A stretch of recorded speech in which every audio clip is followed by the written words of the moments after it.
Okay, now we're going to do the coordinates of the unit circle. So let's start off pretty easy. Right here, if this is radius 1, what is this coordinate? 0, 0. This right here is 0, 0. What's this one? X comes first. This is 1, 0. 0, 1 would be right here. So if we're going to the left, your x value is negative, so this is negative 1, 0. And down here is 0, negative 1. So those are the first coordinates of our unit circle.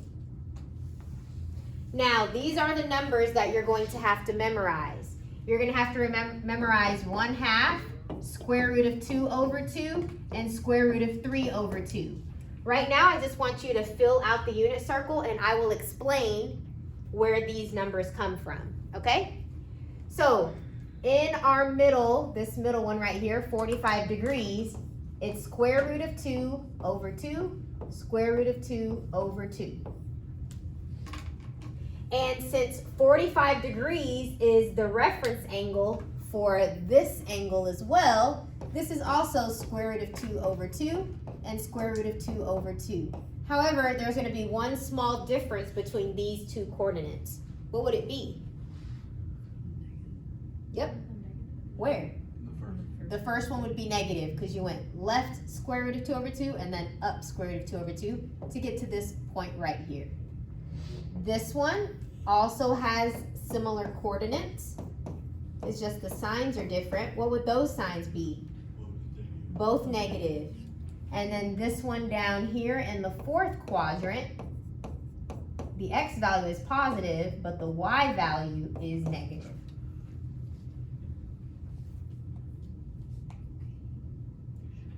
Okay. Square root of 3 divided by 2 is approximately 0.86, I believe. 1/2 and this one go together. So this one, look at how far it is.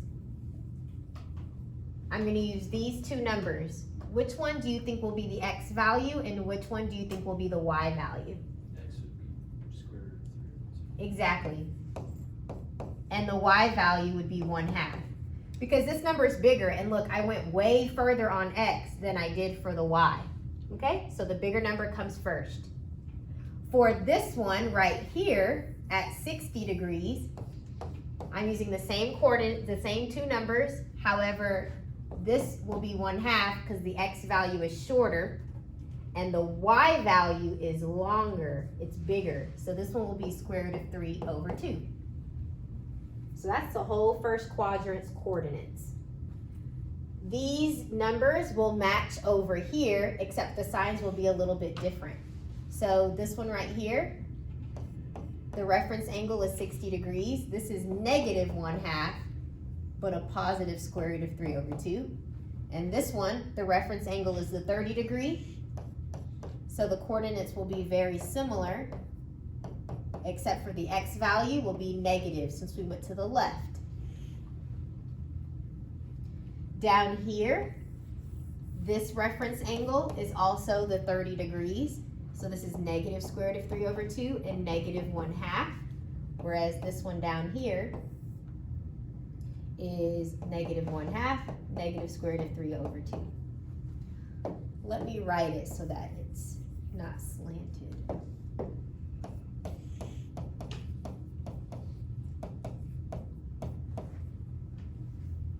Okay, and then let's do the fourth quadrant.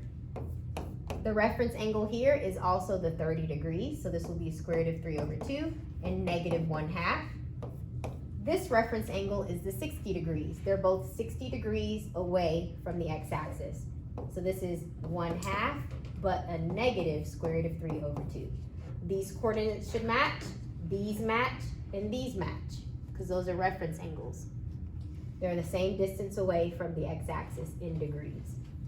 All right, so guys, those are the coordinates of the unit circle. All right, so now that you have that copied, I'm going to talk about where it comes from. So in geometry, you learned the ratio for special right triangles. This is the ratio for a 45, 45, 90 degree triangle, okay? 1, 1, square root of 2. So for example, if this was 2 inches long and this was 2 inches long, that means this is 2 times square root of 2 inches long. That's the ratio, okay? So sine is always associated with y, and cosine is associated with x. So sine of 45 degrees, remember, SOHCAHTOA. Sine is opposite over the hypotenuse. So opposite of 45 degrees is the ratio 1, and the hypotenuse is square root of 2. For cosine, the adjacent side is 1, because we want adjacent, over the hypotenuse, which is the square root of 2.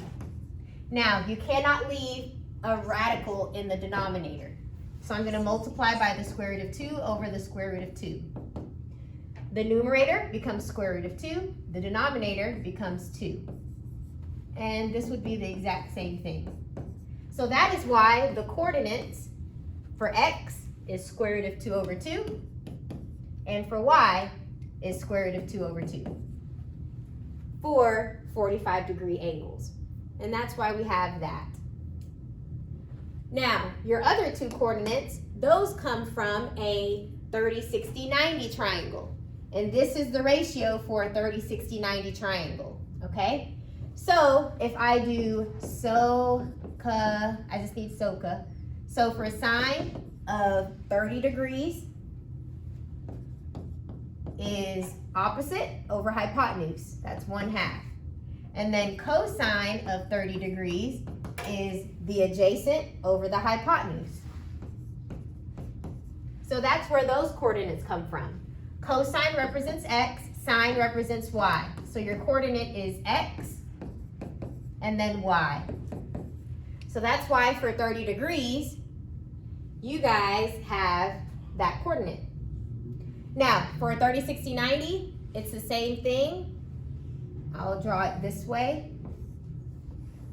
This is 2, this is square root of 3, and this is 1, and this is 60 degrees. So sine of 60 degrees, your ratio is opposite over the hypotenuse. And cosine of 60 degrees is the adjacent over the hypotenuse. So your coordinate for 60 degrees is, this is x and this is y. So 1/2 and square root of 3 over 2. So that is where those values come from, okay? All right, that's it for coordinates of the unit circle.